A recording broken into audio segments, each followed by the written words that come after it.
Hello and welcome to another video, and today I'm going to show you how to level up in the Slormancer. And I will just quickly go over a few things that I think is very crucial when it comes to leveling in this game. So first off, I will just say that I'm going to be leveling with the starter weapon, the Atom Sword. It's actually quite good and it's nothing to sneeze at, because in this game, later on, your Reaper and weapons can then level up with you. And when they do that, they get a lot of flat damage, which is called Reaper damage, and that is going to carry you quite a lot, even with the starter sword in the game. So that's the reason why I'm going to be leveling with the sword. So yeah. Another thing is, while you're in early leveling, you should focus on getting some either life or mana regeneration on your gear. Especially if you're playing the mage or the huntress, but I would say it's also still pretty good to get just a teeny tiny bit on the mighty knight, and especially the life regeneration, because you don't have that much in the beginning. You have like I think 3 life regeneration per second, and that's really not that much. So yeah, getting life and mana regeneration on gear is very important. Another thing that I do want to go over is attack speed. I think it's very easy to misunderstand what attack speed does in this game, because you look at your abilities and they say, for example, cooldown on them, which is like, let's say 6 seconds or something like that. And attack speed is actually just cooldown recovery. So getting attack speed on a few pieces of gear does a lot for you, and it just makes your gameplay way smoother than let's say without anything. And the starter sword actually does have 15% increased attack speed built into it, and that's honestly really good, because that means your abilities are going to level up even quicker, and it will feel way more smooth to play with. And then another thing that I do want to go over is in the beginning you don't get any damage scaling at all from your Reaper. So what I do recommend doing is going up in the savagery nodes in the attribute system. Those grant you a bit of raw damage, and then at rank 5 and 10 you get a 10% and a 15% Reaper multiplier. Those two are going to be around 26% more damage for Reaper damage, and that's going to carry you quite a lot, especially when you start leveling up your Reaper. Another thing is on gear, you're probably wondering what should you look for in the beginning of the game. I would personally say that you just get as much raw damage on every single piece of gear that you can get, and then just as I said before, a bit of mana regeneration. That will get you pretty far. Another cool thing about the attribute system is that you can always respec it on the go. So if there's something you really need, you can always just spec out of something and then go up in something else that you need. And you can do that on the go everywhere in the game, and that feels really good.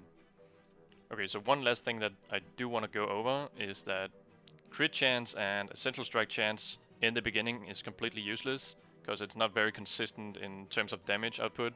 So something like attack speed and raw damage is way more important in the beginning, and something like armor and life on gear is really not going to help you that much in the beginning. Just focus on attack speed and raw damage. That is probably the best thing that you can actually spec into on gear. So the first ability that levels up is the Mighty Swing, and in the first two, I mean at level 2, you get crit chance, daze, and skewering on hit. But honestly, I would save all your Slorm till you get to level 5 on Mighty Swing, because that will grant you a bit of increased damage, which is a multiplicative modifier, as long as you don't have a legendary equipped on you. And you really don't get that before, let's say, level 50 in the game, so you don't have to worry about that at all. And then after that we have gone up in that, you should just focus on getting to the level where you can equip the throwing sword. Now the throwing sword is very very good because it grants you the ability to stack a lot of bleeds on a single target. So that is our main source of single target in the beginning of the game, and we use that to melt down elite enemies and including bosses in the beginning, because the throwing sword um, simply just puts out so much damage that we cannot really ignore it at all. So that's why we are skipping the throwing stick memes and go straight to the throwing sword. Okay, so when you get to level 10, you will unlock one of your specializations, which is pretty much like ascendancies from Path of Exile, where you can like specialize in certain things that they offer you. And in this case, we are going with the Haphazard champion. And the first thing we do want to pick is this the new guy node right here.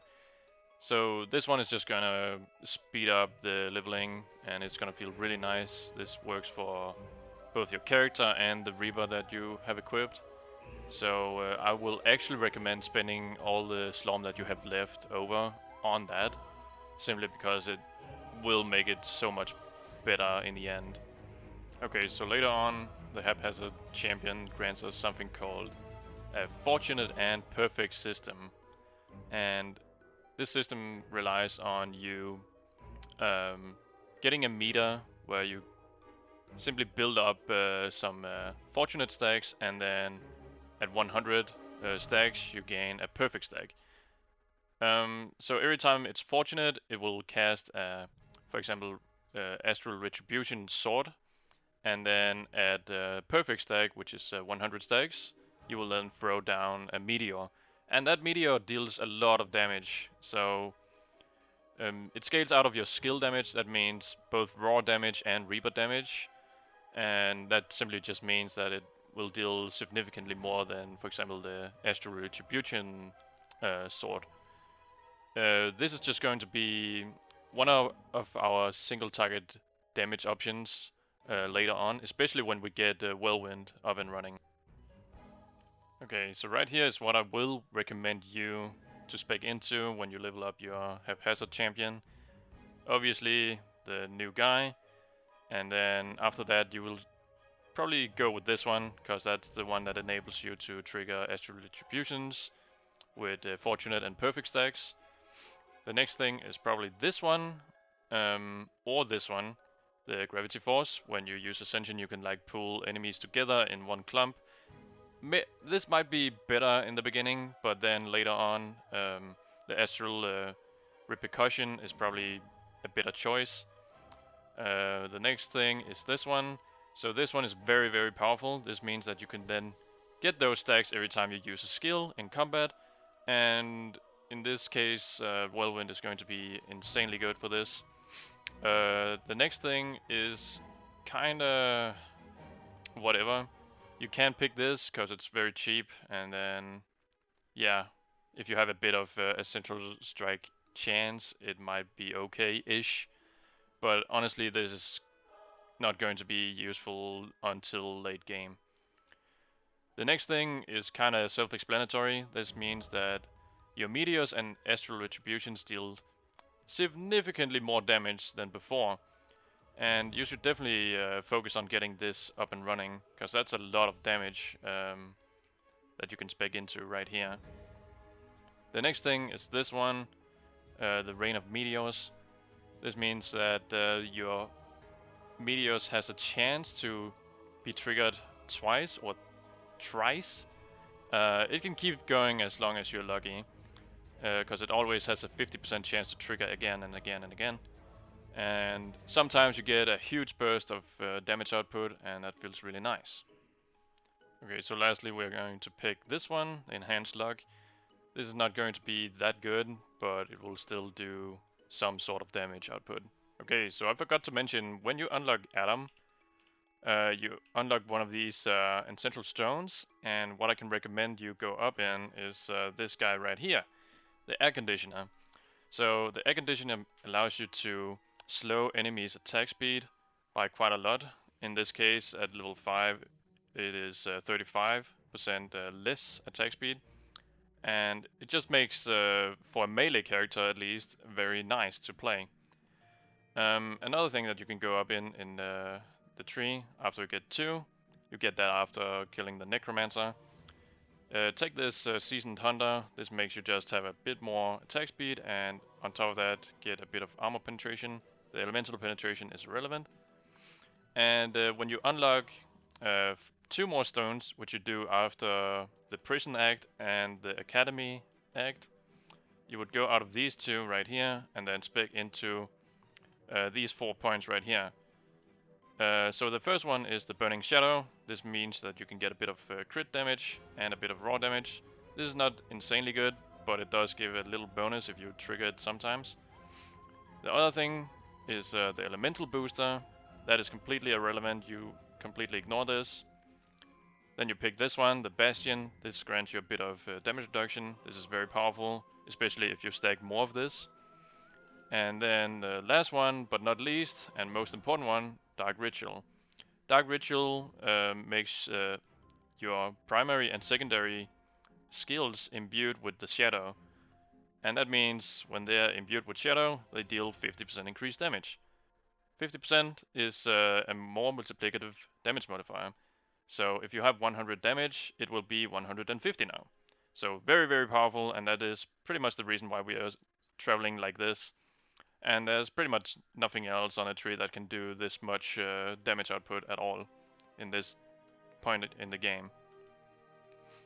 So after defeating the Necromancer in Act 1, you will soon after in the prison get to level 20.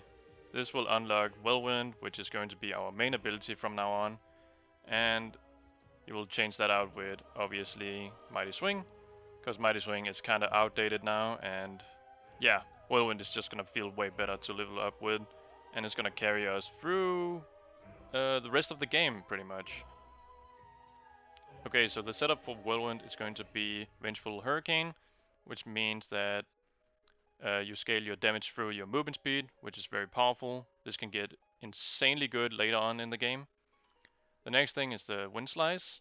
So this means that you have a relatively high chance to have a melee recast chance every time you crit. So in the beginning it's not going to be insanely good, but it does scale relatively well later on in the game. Next thing is this one, Irremovable. This means every time you channel your Whirlwind, you get a bit of Tenacity. So Tenacity helps against everything that interrupts mobility. So if you get this up to 100%, you're pretty much immune to everything that's called knockback, stuns, freeze, and chill. It's very, very powerful if you get up to 100%. I can actually highly recommend getting this on gear as well, because it will help your overall feel of the build way more smooth. The next thing is going to be this one, Reckless. This means that you get a bit more damage, but at the cost of elemental resistance. In this game, elemental resistance is really not that good anyway, so you don't really notice a change when you pick this up. And the last one is going to be this one, Skewering Gum. This means we can apply Skewer to the enemy. It's just a tiny bit of damage, and it's really nice to have. Okay, so when you get to the prison boss and defeat him, you go to the academy, and when you do the whole academy, it should be relatively easy. You get to the twin. So the twin is kind of a weird one. He has some wacky attack patterns that I actually do not understand. Like even if you press on the platforms that he shows in his ability, it doesn't really like remove the ability, like the whole omega projectiles from all the sides. And if you are kind of scared about that ability, just go at the top of the screen. That cannot hit you there, pretty much. And that is pretty much the reason why I don't take any damage at all. Like you can see that I jump up at the top of the corner right there. So yeah, it was honestly a really, really easy fight. I had some experience with him a long time ago where he actually was a pain in the ass. But he's kind of manageable now, as you can see. So after you defeat the evil twin, I can now recommend you spec into the Grappling Hook. So the Grappling Hook grants you this ability where you can grab onto things, like this. And then later on, when you equip this Captain Hook right here, you can then grab everything in a radius around you and pull them together, like all enemies towards you, obviously. So this means that you can gather them up and then kill them off quite easily. The next thing is this one, gather intel, and this one right here grants you a lot of damage reduction to everything, melee, projectile, and area damage reduction. It says it can stack up to 100 times, but there's a cap at 75% increased, 75% damage reduction. So keep that in mind, so you don't become an unkillable guard when you have this on. It did that in the past, but not anymore. Next thing is Mighty Vitality. This grants you a lot of life every time you grab some enemies. And in this case it can happen 10 times, up to 5% max per stack. So that is 50% max life. That's very good. The two last notes right here, the Miracle Head Slam and the Army Commander, is not very good, and you can pretty much ignore those if you want to save some Slorm. It's kind of expensive, as you can see right here. Okay, so the recommended attributes is probably going to be looking like this. So the reason why I'm taking Bravery is because Whirlwind scales with mobility. So having 34% movement speed from these points alone grants me a lot of damage. And on top of that, you get a lot of bonuses to Slorm Find, Influence Gain, Goldless Find, Magic Items Quality, and Slormatch Find. And you get something like this one right here at rank 15. So every time you pick up an item up to 15 stacks, you get 1 flat critical strike chance. That is very good in expeditions. You also get something like this at rank 30.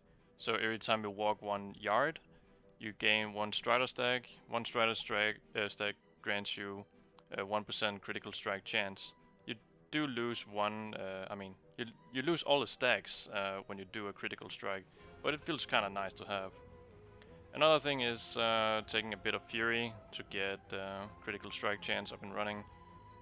And yeah, this is very simple. You can go up in dexterity if you want to, but honestly it's not that good on this character because we don't scale attack speed for damage, because Whirlwind has a fixed in tick rate.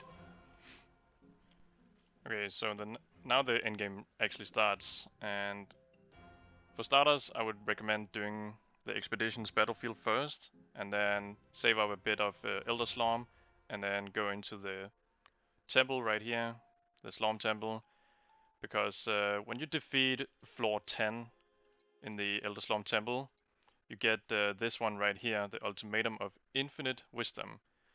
What does Infinite Wisdom do? It grants you a bit of experience gain, and that means you can drop out of this node right here and spec into, spec out of the new guy and spec into the Astral Decent. So the Decent just makes you able to deal more damage with Astral Meteor and Astral Retribution. This feels really nice and is definitely a big damage booster into the game. So yeah, and then after that you can pretty much do whatever you want, personally. Like, if you want to level up very quickly, I think the Great Forge is definitely the one to boost your experience gain, especially your Reaper levels.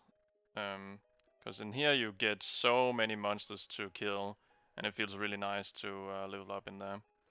So definitely go for that if you want to. But yeah, other than that, I don't think there's anything else I can recommend. There's also, okay, last thing is this one over here at the academy. This node right here. How do you say this? Tempotamus Bastion. Let's just call it Bastion, okay? Number 4. So here you get into a multi-wave. What do you call it? Multi-wave breach. and that means you can get a lot of experience gain out of it. And it looks something like this, and a lot of enemies will storm you, and you can actually match your level to this area, so you actually get a bunch of experience out of it. As you can see, I'm playing on my updated character right here, so I deal quite a lot of high numbers right now. But you can see there's so many enemies on the screen and you get so much experience out of it. It feels really nice.